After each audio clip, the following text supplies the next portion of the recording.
State agency literally is state of art music group in reverse. So before where it was just me doing everything, now it's okay, everything I acquired through this long journey I've been through, now I'm selling it.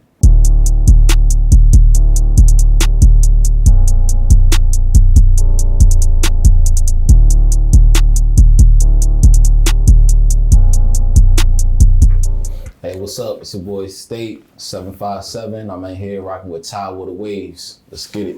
Yes, sir. Appreciate you pulling up, man. Yeah, we here, we ready. Finally. Yeah, it's been in the making for a minute. Yep. Yeah. Mm-hmm. So, yeah, you can go and introduce yourself. You know, who are you? Where are you from? Yeah, man, it's State. I'm from the 757, Newport News, as you already know, man. Entrepreneur, brand ambassador, extreme thinker, just one of them people that's just trying to make those moves to break generational curses, get my people on, my family on, and take everything to the next level, man, and live life, Yeah, dope. Yeah, so I like what you said about breaking the generational curses. So, Yep. And then also you like extreme thinker. Mm-hmm. So, what are those two components of you, and how'd you get into that? Yeah, it really is just, when sometimes you grow up a certain way, you might look at what's going on around you. You look at the way you want to live life, and, for the most part, the way you told you need to live that life, and the things you need to do is, make good grades, go to college, get a family, get a good paying job. And, the older I got, I started to see that didn't work out for everybody. It doesn't work out for everybody. And, you got to start being a dream chaser, an extreme thinker, and, taking those chances. Because even when we look at the millionaires and the billionaires of the world, that's not the route they took, So it's like, if they ain't take that route and they in that position, I'm trying to follow after that, so. Yeah, I like that. So, also speaking of, just like you say, having that mindset and paying attention to these, billionaires and people that really excel. How did everything start for you, so we can go way back and then proceed from there? Yeah, how everything started for me, really, people that know me, I was Cypher C. I was a rapper before all this. Like, you follow me now, you wouldn't even know that unless you went to high school with me or you went to college with me. I went to Norfolk State, shout out to the Spartans. And, I was like, I'm gonna do this rap thing. I'm gonna put my people in the same mindset I got now. I was like, that's what I'm gonna do. And that's really where it started. It started with just me trying to take something and use that to feed my family, to show people that, you don't gotta follow a certain route. It started with that. And, once I had my third year at Norfolk State, had my first son, it's like, now I got a child. It's like, all right, this rap thing kind of really ain't paying. I got to make certain moves. So I just applied that same mindset and concept to what I was already doing. I went to school for telecommunications, mass communications. I was always behind the camera. When I was in high school, I worked for Channel 47. I was behind the camera doing that. Even when I was a rapper in high school, like, I was the one that brought the camera to the high school, and I was using the camera at the high school. And before that, I was in church. I was raised in a Baptist church, so I was behind the camera there, and I was doing the morning announcements and all that. But I never was doing it to become a director or videographer. It's just the way life lines up, and the way God lined my life up is just, I was following a certain path, and, it just ended up leading me to exactly where I needed to be. Dope. So, speaking of what you said about just having that, background and, all right, church, high school, college, and there, what has that process been like of the growth, and then where you're at now in terms of communications, even also the new technology, and how that's contributed to what you're doing? Yeah, so it put me in a position where it's like it helped me understand just video production and certain things. But when you compare to how things are now versus how it was back then, like when I was on these cameras, like I used to work for ESPNU and I used to do college games, and you got the big sturdy cameras and these big, it's the same concept, but now with this whole new digital age, it's like, man, the type of look you can get from those cameras back then, people can go to Best Buy, spend $600-700 and get the same type of quality. So it's like, that helped me set me up for the knowledge and learning frame rate, ISO, aperture, and all that to the point where now I'm in a new age and I can kind of just do it on my own without having all that, $100,000 equipment because of the way the game changed with technology and everything. Exactly. Mm-hmm. Yeah. So what would you say is like the best video production? I know you use different things, mm-hmm. different cameras for different things, but mm-hmm. like the quality. So that's the thing. Like when it comes to the quality, one thing I try to tell people, especially if you're an upcoming director, videographer, what I learned is, like, my mindset when I first started all of this was like, all right, I gotta get the best camera. But then you start to realize is, you can have the best camera, but somebody can have a Red camera. I can have a Sony A7 II or something, whatever, but it's like, I can go harder on the production end with the Sony. I can have a colorist on the Sony, and I can guarantee you, me and that little small situation I got going on, and you and your $20,000 Red camera is not going to be, comparable to the work when you look at them on the screen. So what I had to realize is just, it's all about concept. It's all about production. It's all about the look. It's about the colors. It's about everything you bring to the table all in one to kind of just, get that overall look. So that's why I started just investing in all the different pieces to, then get that big look. Now I'm in a position where I do got Red cameras. I got production companies, crews, and workers and all that, and I can apply the same concept. But that's one thing I always say, man, just focus on what you know best. Like there's people that work on MacBooks, and there's people that work on Windows, and people feel like if you want a MacBook, you're gonna have better quality or better this, better that. But if you work best with Windows, it's just gonna work out better for you for sticking to what you know and perfecting what you know. Exactly. So, yeah, dope. So, glad you speaking on this knowledge, because now I want to get more into the state of art visuals. Just we can go step by step. Yeah. Talk about part one. So, we'll talk about the whole journey. Yeah. So, state of art visuals is definitely the beginning of my journey. Like I said earlier, once I put the rap thing down, it's like, all right, I got to figure something out. Like, I got to figure something out that I'm still doing what I love, but I can get the income in, because now I got kids, I got families to look after. So, I stepped into what I've been doing the whole time, not knowing that, that would be the breadwinner. And when I came on the scene, I could definitely say I was the first person to really take visuals to another level as far as where I'm from. We're talking about the 757. The first person to really go to another level, like different camera angles, drones, all the extras, and that just came from me thinking outside the box, like looking at where I'm at, looking at the market, looking at what everybody's doing video wise, and being like, all right, cool. This that extreme thinking, shit again. It's like, all right, cool. Let me look at what everybody's doing. Let me take a step back. Let me just not hop out there and try to be the best. Let me study.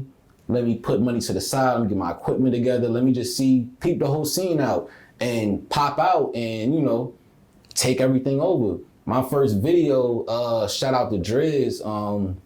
It was with Driz. We got a model from a TV show. He had Dame in the video. We went to Atlanta, taking those trips with a lot of things that people do now. Like back then at that time, nobody was really doing that. I was like one of the first person to kind of go outside of Virginia, try to go to different states to get that look and, drone shots and all that. And once I did that video with Driz, all I did was come back home and said, all right, let me just keep it in Virginia now. And as far as state of art visuals, I made my stamp.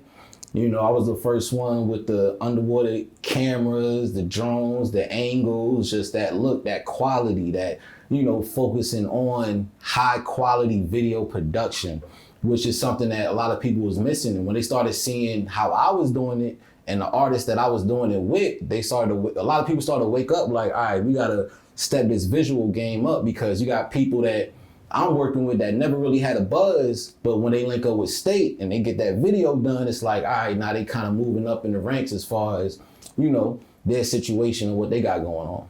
Yeah, dope. Mm-hmm. So, speaking of touring and not touring, but going other places and then coming back here, what's the thing you think that Virginia's missing and when you kind of like go, these are the places like, Yeah.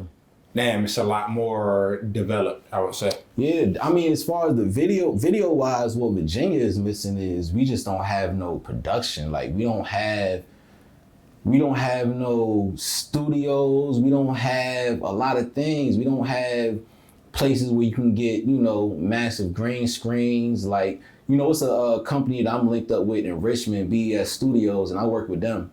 And, I'm working with them because that's the biggest production spot literally in the 757. But even when you look at that production spot, it's like, and you compare it to places that I'm got my plugs in as far as New York, Atlanta, Cali, Miami now, just added that on. It's like it don't even compare. Like, so we don't really got, and as far as when it comes to videos, people are shooting and using the same looks, the same locations. So it's like, whenever I do a Virginia shoot, it has to be a creative shoot. I can't really do what I really want to do because it's like we're limited out here when it comes to that production look. It's a limitation. Like, this isn't a production place. This isn't a place where it's a studio on every corner with different setups. And, you look at, anytime anything comes up, you look at in Virginia Beach, the little selfie shop thing. I forget what it's called, a little selfie world or whatever. Soon as that get here, everybody's shooting a video on there. Everybody, like the first 2-3 weeks, you got 4, 5, 10 rappers shooting a video there. That just shows you like we don't got a lot, because the second anything pops up, everybody eat it up, and then we back to, damn, I can't do this because somebody done already did it. So that's really what we missing. Like, it's not a production place, but that's what we missing. We need them hubs. We need these different studios. Visually, that's what we're missing. That's what I feel. Yeah, and I'm definitely feeling that because I'm in that realm as well in terms of video production. Just like you see things that happen on the big screen with behind the scenes, movies, TV, all that. Yep. Man, we got one of them big ass like green rooms, not a green screen, but a green room. Yeah. Take things to the next level. So, but is that something that you're working towards? You could see yourself getting into. For sure. So that's definitely something I've been working on for the past year, actually. So my goal and my dream is to, from where I'm from, to offer that. One thing I preach a lot and I talk about is business credit. I try to let people know all the things you can do once you build your business credit. And that's something I've been working on for the past year and a half. And I'm kind of at the end stage of getting that squared away to the point where I'm looking at some commercial property. Because when I go to New York and I go to Miami, Atlanta, Cali, I see how they work it. Even if it's not production studios on every corner, every block, you can have a studio set up to the point where you can have all these different looks. So I'm working on something right now as far as to get the commercial property. I'm talking with a couple of people in Virginia Beach, and that's most likely where it's going to end up being, and just offering that look, just different looks, different settings, green screen, props. Like me as my agency as a whole, we already come with a lot of different things as far as exotic whips and all that stuff. But that's something I'm looking to do just because this is where I'm from, and I want to see people where I'm from succeed. And if I could be a helping hand in that, I would definitely love to be that. Yeah, solid. So yeah, and you mentioned like exotic whips, and I know the music scene, the rappers, artists are taking to that. So how about that component of state of art? The music. Yeah. So as far as just like, so really like we take a step back from the agency, like all of this. After I had state of art visuals, right? I ended up going to NY. Once I was doing what I was doing and I'm making all these big moves, it was a director, and man, I forget his name, man. He from Norfolk though. He saw what I was doing, and an artist he was working with hit him up to shoot a video because he had a feature with Tony Yayo. So instead of him shooting the video, he liked my quality. So he was like, look, go out there, shoot the video. Pretty much I was gonna be shooting a video on his behalf. I was gonna go out there, I was gonna shoot the video. I was gonna tag his name and, which I ain't mind, a contract situation, get a bag from it, whatever the case is. But when I got to NY and I seen everything that was going on, it's like, I'm looking at the people I'm around. I'm looking at the connections. I'm looking at the conversation I'm having with Tony Yayo. I'm at rest in peace, K-Slay. I had a conversation with him. And, you know, people was kind of, they liked my vibe, and they was putting me on to certain situations like radio stations, all these different things that's in New York that I could have had, you know. And at the time, I really didn't mind, or I really didn't care about it because, I mean, I wasn't a rapper or nothing. So it's like, I don't need all this. But, you know, after that trip, I came back to Virginia and I seen that I had this video type of empire, and I have all these plugs that I just got put on with from this New York trip.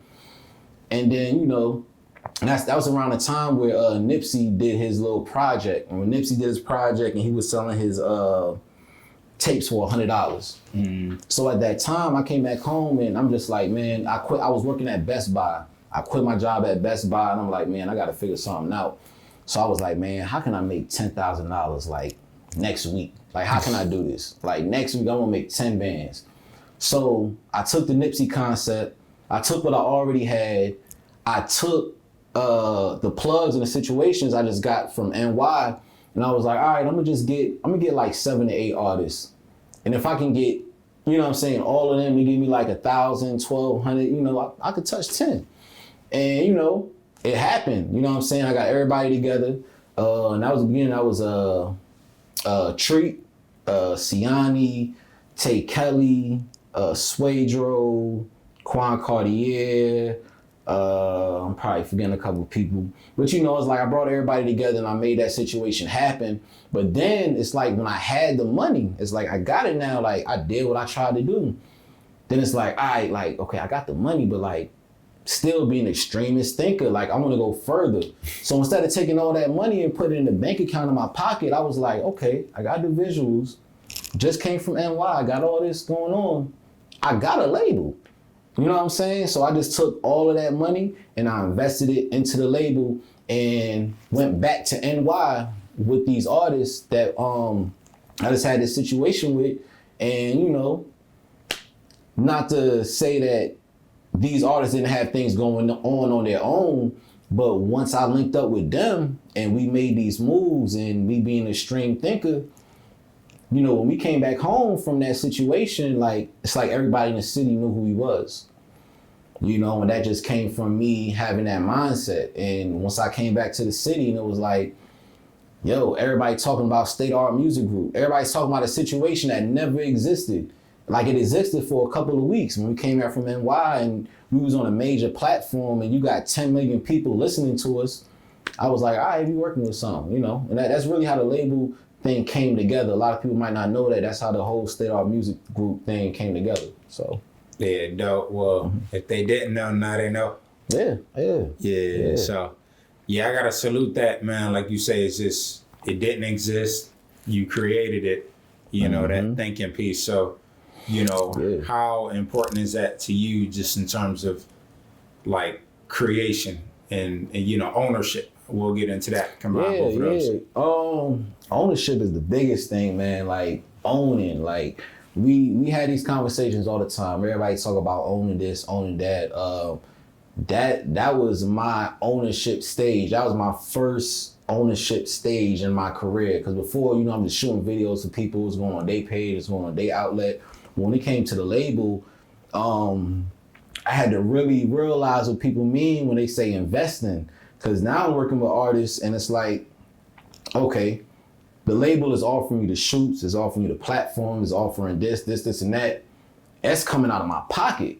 You know, I'm an independent label owner. It's coming out of my pocket. So it's like, you start to realize like, all right, you own it, but you still got to deal with the downfalls. You still got to deal with putting people in a certain position and they might flake on you and they might say, all right, you know, you got me this look, but I'm going on to this next situation. I'm about to deal with these people because they're only looking at me because of what I did with you. And it's like, shit, I just took a loss, you know, but then that just comes with ownership. But I'd rather that than, you know, working for somebody else. Like, I'd rather that than, you know, I'd rather just own the situation, take the losses that come with it.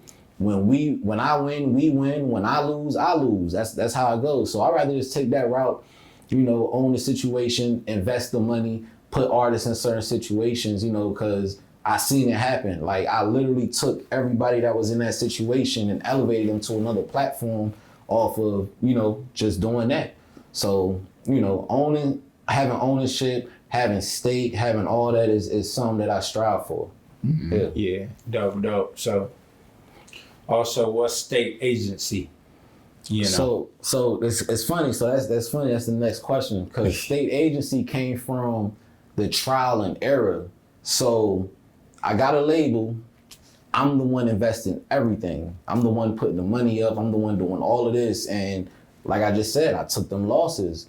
I took those L's, and I did it for probably about 3-4 years straight. Losses, L's, some wins. I ain't gonna say like it was all bad. We had some wins. We had some good situations come from it. But in the midst of this time frame, this 4-year time frame, I'm collecting plugs. I'm collecting, you know, people that I'm working with. I'm paying for situations. I'm paying to get in certain circles so I can have access to this, and that, so I can bring it back to the home team and then feed my label. And after a while, like when I sat back and I realized how much money I was putting out, and when I realized all the plugs that I acquired, I was like, it's time to change it.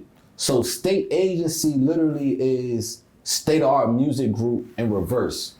So before, where it was just me doing everything, now it's okay, everything I acquired through this long journey I've been through, now I'm selling it.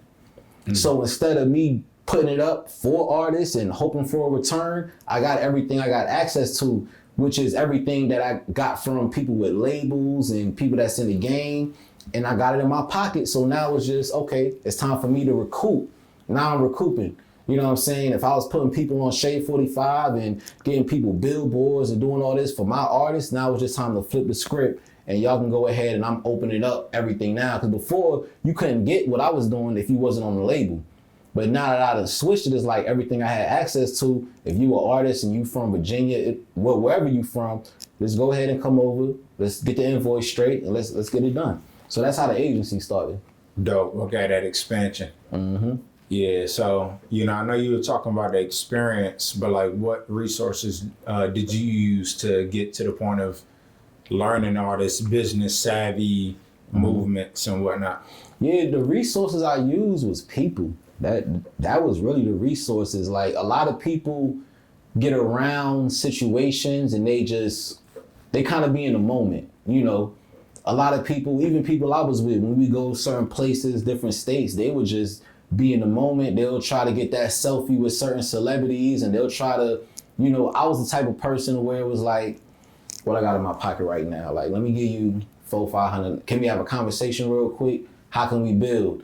And, you know, add that to my arsenal. That's really what it is just, you know, taking every experience, every person I come across, and using it and finding a way that I can add it to my arsenal so I can distribute it back to my clientele and people that want to work with me. Mm-hmm. Okay. Yeah. Dope. So, you know, also like moving around certain people, you can have them positive experiences, but also on the side of like people may, you know, possibly fucking you over. How did that, you know, influence you as well? Yeah, so man, that done happened millions of times. Probably man. More than the other. Yeah, but this is why I'm glad that I went through those situations, because this is what I realized. When you enter into a situation when you're dealing with an artist or somebody that's using your services, or they understand what you got going on, when you enter into those situations, I'm a good judge of character. So I can tell, like, okay, what are you trying to get from me? You just talking to me because you want this or whatever the case is. But as long as I know somebody might be trying to use me, as long as I know that, I'm cool with that person using me, because then I'm doing the same thing. You know how to maneuver. I know how to maneuver. It's like, okay, you just want to, you know what I'm saying, be in my corner, be in my side, to use me for what I got going on. Cool. You got a following, you got a little, I'm going to do the same thing. One hand wash the other. We don't even got to discuss it. You know, so that's what I learned. I learned to embrace those situations. Actually, when somebody's trying to use you and get over on you, I learned to embrace those situations. And really, if I can't even use you, then we're not even going to be working together. So it's like, I just learned to think the same way artists companies, business think when they approach me, think the same way. Like, and nobody likes to say it. Like, an artist ain't gonna come to you and be like, look, I'm just trying to use you. So, you know what I'm saying? So I just learned to be like, all right, peep somebody out, see what's going on. All right, let's do this. We don't gotta talk about it. Let's just do it. Yeah, exactly. Yeah, yeah. So, you know, also speaking of that, like how did you get to that point? Because a lot of people take it personal, but like you say, it's like, shit, I got to that mindset real quick. So did you ever have like the mindset of like, all right, well, damn, that kind of got to me, rather than, all right, I need to just move a different way? Yeah, I mean, definitely with the label situation, like it was, it's like, look, I done invested this, I done did this, I lined you up this way, and you know, you got boyfriend situations, you got, you know, people might come along with other ideas, and you know, they like, all right, well, I done got to this position, state done put me here, and all right, I'm gone. And then I look back and I'm like, damn, like I spent money on this, spent money on that, invested in this and that. When it came to you, you just left me for cold. Like, so it's just like, man, you know what? I gotta learn to start just using that, and you know, and still showing the world, like regardless if somebody left my situation or not, I still got the work that I put in to show people like, look, this is what I can still offer. So yeah, there's definitely my first time experiencing that is when I was investing in artists and they just might up out the blue. And keep in mind, like when I had my label, this was all official work. Like people was signing over 3 contracts. Yeah. All I wanted was an EP. All I wanted was a 3 to 5 song EP. So even in the midst of these contracts, people just all running, flaking. And it's like the level we was at the time, it really ain't made no sense. Like, what I'm gonna do, take you to court? So, you know, it is what it is. So I learned that. That was my first experience, and that's what kind of made me like take that route of just like, all right, this a game. Everybody use everybody. It ain't real. It's all fake. So it is what it is. Yeah. And I feel like, you know, that's like a common Virginia thing. It's like a lot of people don't really support, and everybody trying to get to that level. So you have to adjust. Yep. Which leads into my next question: how did like Newport News, and shout out to City on My Chest. Oh yeah, you know, as well, yeah. Facts. But you know, how did Newport News influence you in terms of like your come up and just the environment? Yeah, the way it influenced me just being in the news, like just being in this city, me having experiences, whether I was an artist at the time, whether I was a businessman at the time, and you know, a lot of the griminess, a lot of the backdoor situations, like the way it kind of like shaped me is like, I know it sounds bad, but like all the negative things that happen, like everything that negatively impacted my career, my situation on the path that I'm on, that's what influenced me, that's what shaped me, that's what taught me the lessons I need to be taught to make the next step. You know, because, you know, you look at when I started doing this, every city was kind of to themselves. Like you see the first people to really kind of start branching off, like you look at Young Crazy and Breeze Barker, and like, you know, when that's the first time we really saw different cities working together. So when I first started doing this, it was like, look, it's the news, it's bad news, that's it. Anything outside of that, we ain't really, you know, but yeah, that like all the bad things, all the trial and errors, all the back doors, like that's what kind of really put me on my, you know, that gave me all the lessons and things that I needed to know how to proceed after that. Word, dope. Yeah, so, you know, speaking about all this experience, do you think you made the right decision in leaving that 9 to 5 versus chasing your dream? And how do you feel about both? Yeah, both experiences. Yeah, so did I make the right decision at that moment when I left my 9 to 5? I feel like I did make the right decision. Because when I left that 9 to 5, everything I did, and this was like, 2016, 2017, I left Best Buy. Before then, if you know me, I was working at H.H. Gregg for like 4 or 5 years, went to Best Buy, left that and said, look, this is what I'm gonna do. So that time that I took off, like, I'm working on state-of-art visuals, and I already built my brand visually. So, you know, I'm like, all right, I'm an extreme thinker. You know, that's what I am. So that's when I reached out to like Young Crazies, Breeze Barkers, everybody that's doing their thing in the 757. Like, look, let me shoot your video for free. You know, which is something a lot of people don't do. Like, look, all right, I understand the long road and how this goes. Like, hit up Crazy. Like, look, let's work. He replied back, let's work. Me and Crazy got to working. You know, me and all these different artists that had some type of a big buzz started working, which, you know, it's like I don't got a job. And on top of that, I'm shooting all these major production videos for free. So it was like that year that I took doing that, year and a half that I took doing that, it definitely benefited me. Because now I can reap the rewards of everything I did. Now somebody can come to me without a following and might have, you know, a $750,000 budget and I could just shoot it and, you know, recruit like that. One thing I will say though, me being older and me looking back on those decisions that I made, like I said, it did impact me in a good way. But I regret the conversations I had with certain people when I would tell them, look, just quit your job and chase your dreams. Now I regret it, you know, because now, like, people might look at my social media platforms and everything I got going on, and yeah, you'll be surprised to know, yeah, state is 9 to 5, you know, and it's all about how you use your situation. You know what I'm saying? If I'm 9 to 5 and I'm chasing my dreams, you know what I'm saying? I'm getting a paycheck from a situation, but I'm taking that paycheck and I'm applying it to my dreams and what I got going on. You know what I'm saying? Like, at the end of the day, you can do both. And if you feel like you can't do both, you have an energy issue. You lazy. You know what I'm saying? Like, let's just take 9 to 5. Let's just take them hours, 9 to 5. Then you got 5:30, because it might take 30 minutes to get home. I don't know how long. Till you crash out. You know what I'm saying? Till you crash out. When you clock out, you get to the crib and clock in. You know what I'm saying? It's not a long-term thing. You're not trying to work this job to fund your dreams for years and years and years. Just be smart with it. You know what I'm saying? When you really think about it, the only thing you losing is sleep. You know what I'm saying? You getting a bag here, you applying it to your real life.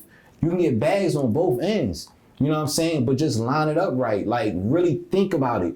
Really take what you get from this company and apply it here. Like, the jobs that I work, like, you know, my lunch breaks and things that I do, like, I'm busting out videos, I'm doing this, I'm doing that. And really, if it wasn't for a 9 to 5, I wouldn't be as far as I am in the situation that I am. But that's only because of the mindset that I have. Like, I realized that I can do both and I can manipulate the system. Like, I can take the money that, you know what I'm saying, the people that want me to work for them is giving me, and I can apply it to my life and slowly but surely line up a situation where I'm solo dolo. And like, literally, that's how it's all lining up right now. This is probably like my last year even doing that, you know, because I learned how to take it. I learned how to use my time wisely. Like, a lot of people get to the crib and they Netflix, Instagram, you scrolling for 2-3 hours, like, you using all this time. And the only reason you feel like you can't work a job and chase your dream is because once you stop working and you get to the crib, you burnt out and you tired. So you feel like I can't do both, but that's just an energy thing. Like, you know, get your energy right. Stop with the fast food and all that. Like, and just get home and clock in. When you clock out, get to the crib and clock in. There's no excuses. Like, I'm big on, like, can't nobody come to me with a perfect excuse. I just can't take it. Like, can't nobody come to me with a perfect excuse. Clock out, clock in. Do what you gotta do. Yeah, figure it out, you know, and also speaking of what you said, just, you know, align it the right way. So like you said, if you getting, you know, your money, people gonna, you know, splurge, whether it's time or money, on what they want to. So you coming home scrolling or buying this, or readjust your budget and then get to that. So, but everybody got their way. But I definitely, you know, feel what you're saying. It's not easy, but, you know, it can happen. Yeah, and I tell, like, it's dudes I know, they smokers, you know. I know dudes heavy smokers and they heavy drinkers, and, you know, they'll come around me and they'll be like, look, man, I'm trying to get this working, man. I just need to get my bag right. I just need to get and I'll definitely look them dead in their face like, bro, I know you. You just smoked and drank up a whole full production shoot. I know you. You just smoked and drank the whole, so I can't, it's a discipline thing at that point. You know what I'm saying? You gotta get your priorities in order, and you gotta figure out what really matter to you. Like all them bad habits, all the money you spending on this and that, like get yourself together because you got it. But you know, everybody wanna, which I ain't knocking nobody, wanna live their life and enjoy their life certain ways, but don't blame nobody but yourself when it don't work out the way you want it to. That's just facts. Yeah, 1,000%. Yeah. Yeah. Yeah. So, you know, how do you, you know, manage, like you say, you got a whole team, you know, people that's like trying to be a part of what you have going on, and then like you kind of reading, all right, is it a good fit, like being a real like manager or owner? Yeah.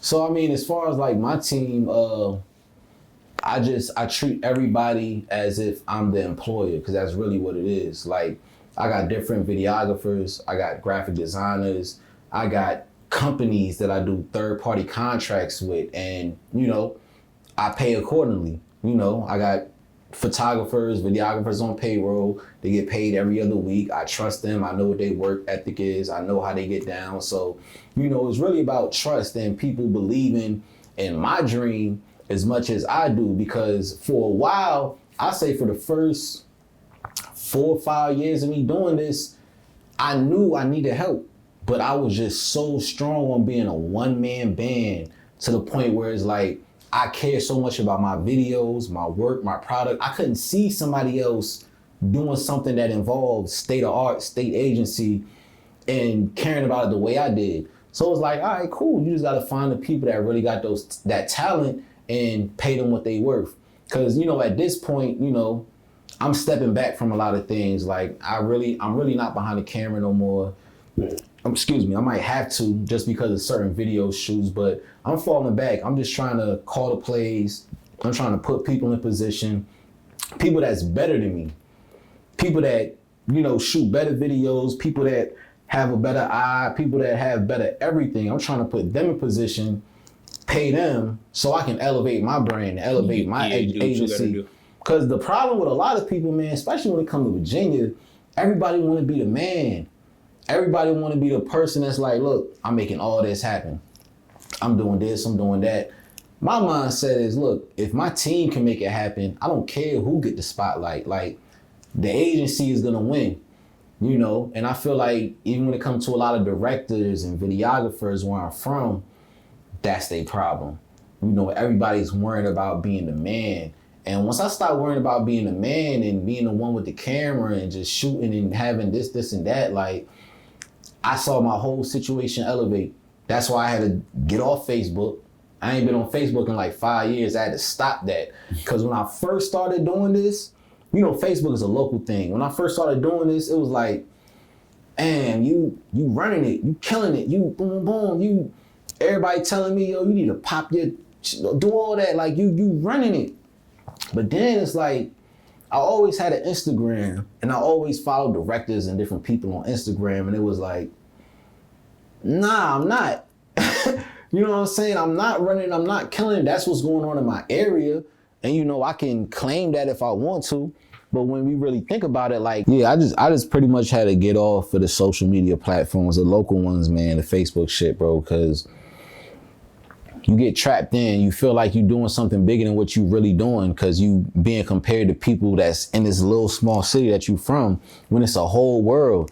Like, outside of my city, it's my state. Outside of my state, it's a country. Outside of the country, it's a world. So I just had to get off of that and just only look at and follow what I was seeing outside of my city, because it made me real complacent. And not to say that I don't take pride in being the best at where I'm from, because I really do.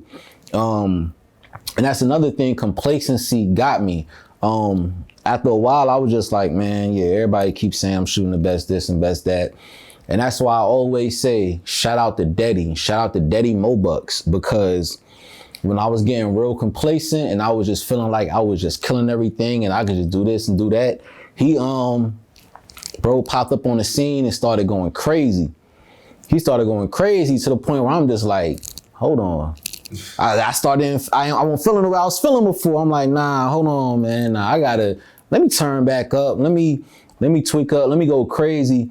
And that's the good thing about competition. Like a lot of people look at competition, they use it as hate and they get mad and they be like, oh, you doing this, you doing that. Like, I ain't really following your wave. I'm supposed to be the best. I use that situation and it made me go crazy. And ever since that point, I started elevating. So I don't even know if Daddy know that, but bro, when you hit the scene after my little run and you was doing what you was doing, that put me in a different bag. And I was just like, nah, in a good way. Like, I want to spread the gap. I want to separate. I don't want to, which we all can eat, but just for me and my brand, I was just like, nah, I gotta go up with it. So, shout out to Daddy too, man. Y'all need anything done and I ain't around, definitely hit bro up. He with it, man. Yeah, nah, for sure. Yeah, we had him on maybe like 3 years ago. Word. Yeah. Okay, yeah. Shout out to Daddy for real, man. Yeah, definitely. Just a lot of, people, like you say, if you can't do something, somebody else can. That inspiration. Yeah, yeah. But yeah, speaking of that, like you say, just, all right, having to get out of that complacency, what's next for you? Shit, fuck man, complacent right now. Man, what's next for me, man? So, shout out Miss Hustle. Miss Hustle was an artist I've been working with for a while now. And a artist that I've been dream chasing with and building with the same way I did with a lot of artists on my label. Like a lot of artists on my label, when I had that going, I was just always kind of in the place of, look, follow me. I got the mindset. I got the situation. Let me just help you out. And it's amazing to me that a lot of artists that's where I'm from that was in the label situation just really didn't trust me. And then you take a artist like Miss Hustle that's from a different state and really got a big movement and got a lot going on, can look at what I'm doing and recognize what I'm doing and say, all right, I got you, bro. Take over my situation. And shit, we've been working for the past 4 or 5 years, She in talks with Snoop Dogg right now. She trying to, I can't say too much, you know what I'm saying? But it's probably going to be a couple things going on with Snoop. And, a lot of that did come from just the way me and her was working together. Not to say that I created everything or did everything, but it's the way that we work together as a unit and as a team. And that's what it's all about. Like, trust me, I trust you. You know what I'm saying? Make the music, I'm gonna make the moves, and let's see what happens from it.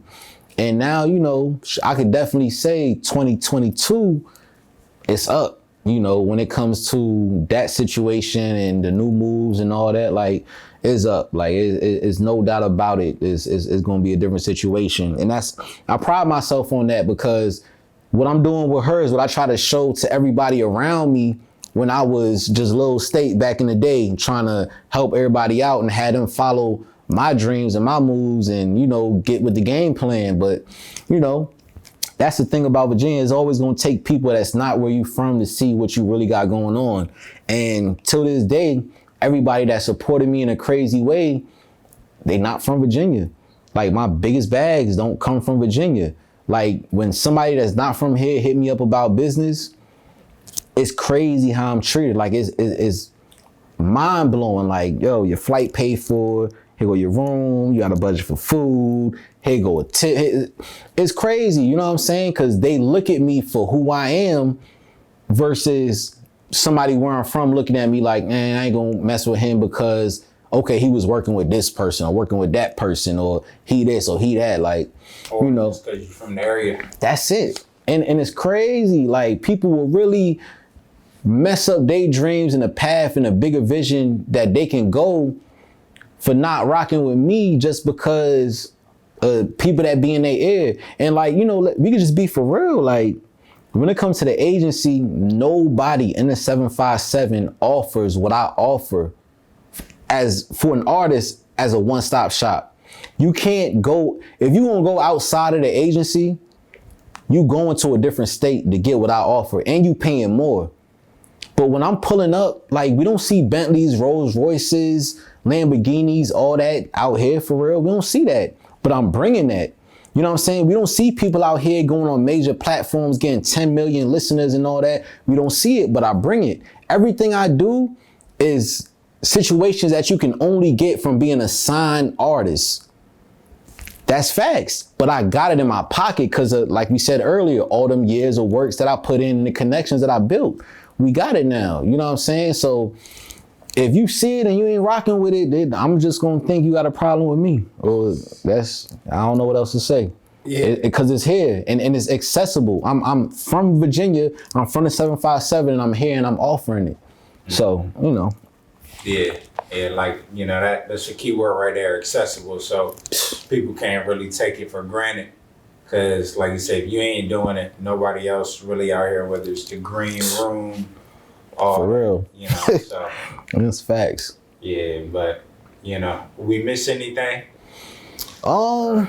Nah, man. I feel like we kind of covered everything. The only thing I really want to touch in and tap in on is I really want artists to tap into me when it comes to building business credit, because I say that because, you know, you look at a restaurant, you look at a commercial center, anything, they using their business credit to build whatever it is they got going on.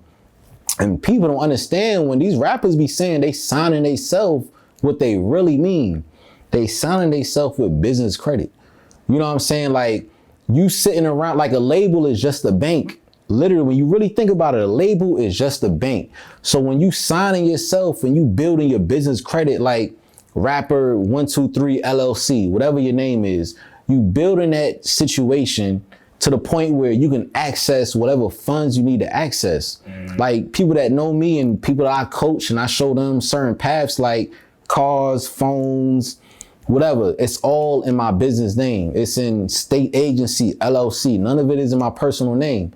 So when you take that concept and you apply it to you as an artist, you're not looking for a deal no more. You know what I'm saying? You're not looking to get signed no more because you then become the bank. You know what I'm saying? You then can go into your LLC, your Dun & Bradstreet account, your financial funding and access all of it. You know what I'm saying? So that's something that I've been doing for the past 6 months, just preaching to small business owners, entrepreneurs, and artists. Like, look, you got it. You just got to stay down, follow the process, and get it done. Like, let's stop looking to all these major corporations to do what we need to do. Like, shout out Charlamagne the God. Charlamagne the God shouted me out and said exactly that. He was like, look, I appreciate what you're doing. And I remember that was like a year last year. Yeah, it was like last year, Charlamagne the God. I woke up, I looked at my phone, and I'm like, damn, Charlamagne the God shouted me out. But, you know, that's what we need to do. We need to empower the community and the people and just be like, look, you can do this, you can do that. You don't need help from the other side. You don't need a deal. You don't need it. You can do it all on your own. It's a short process. You just got to stay down and believe in it. You know what I'm saying? Because when I first, like 3-4 years ago, I heard about, you know, I got a house in my business name. I got a car in my business name. I got $500,000 just in my business name. It's like, you really ignore it because you're like, man, I can't do that. Like, it just sounds crazy to you. Yeah. But then when you really start digging into it and you see how easy it is, you realize like 6 months to a year, you can really do your thing. And you don't got to ask nobody for nothing. Yeah. That's it. And that's the last thing I want to put on people. Like, anybody that know what I do, where I come from, how I get down, you see me in real life and you see what's going on. Like, tap into this business growth. Like, you don't have to be a business owner. You can be an artist. You can be a small entrepreneur. Just tap in and let's get it busy. Let's get it going, man. Yeah, definitely. So, yeah, I salute you coming up here. Like I said, it's been a long time. Yeah. In the making. Long time in the making. Yeah, you know, dropping some gems, talking about what you got going on. Mm-hmm. You know, I gotta, like I said, give you your flowers. Appreciate it. Salute everything you've been doing for the area. So appreciate it. Let's keep your shit going. Got you, man. Shout out Ty Waterways, man. We got one. Let's get it. What's up? We out. Yep.